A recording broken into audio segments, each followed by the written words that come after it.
Au début de la crise du Covid-19, il y a eu un gros débat sur savoir est-ce qu'il fallait faire un confinement, sachant le coût économique que le confinement engendrerait. Et ce qui est assez intéressant, c'est de voir comment les débats ont évolué au fur et à mesure. Au début, c'était, je pense, des arguments, on va dire, pas très réfléchis des deux côtés, en disant que d'un côté, les vies, c'est beaucoup plus important que l'économie, ce qui n'est pas forcément un argument, sachant que l'économie va impacter les vies ensuite, c'est un argument un peu compliqué. Et d'autre côté, beaucoup de gens disaient bon le confinement va forcément fermer les restaurants et du coup il y aura clairement un coût économique majeur qui va être engendré à cause du confinement.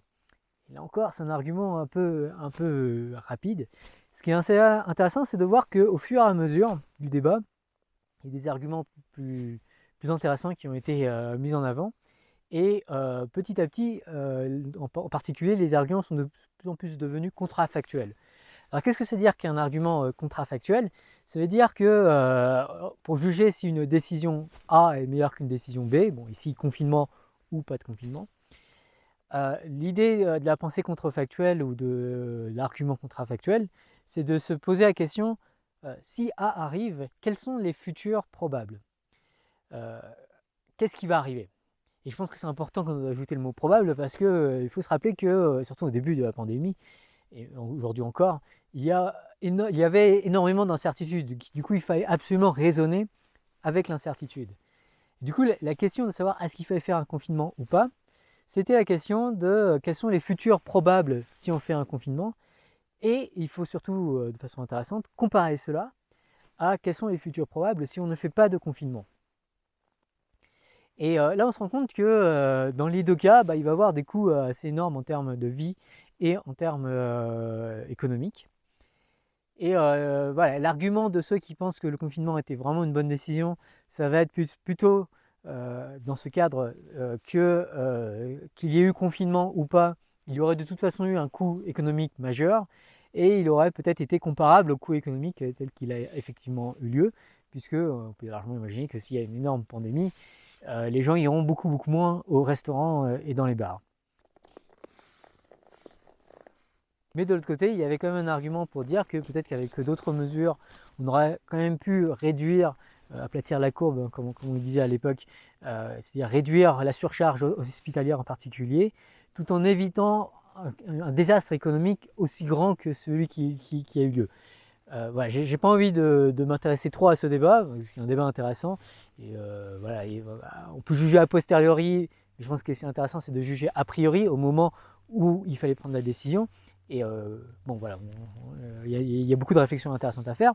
Mais ce qui va m'intéresser un peu plus dans cette vidéo, c'est de juger l'importance de ce raisonnement contrafactuel, car malheureusement, je pense qu'il est un peu déficient et bon, il nous faut souvent un peu de temps et de calme pour pouvoir arriver à développer ce genre d'argument.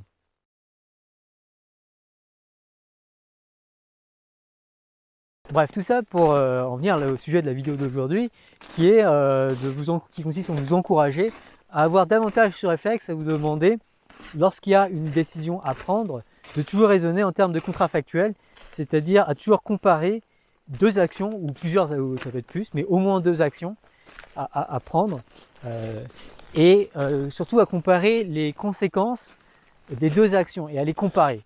Donc, je pense que trop souvent il m'arrive de me dire ah ça c'est une mauvaise idée, mais j'ai pas suffisamment le réflexe de me demander ok c'est une mauvaise idée mais par rapport à quoi, par rapport à quelle alternative, et surtout est-ce que vraiment les conséquences de l'alternative sont clairement meilleures. En particulier, encore mieux, est-ce qu'elles étaient clairement meilleures au moment de la prise de décision? Là, je vous renvoie à la vidéo que j'ai faite sur le merveilleux livre d'Annie Duke.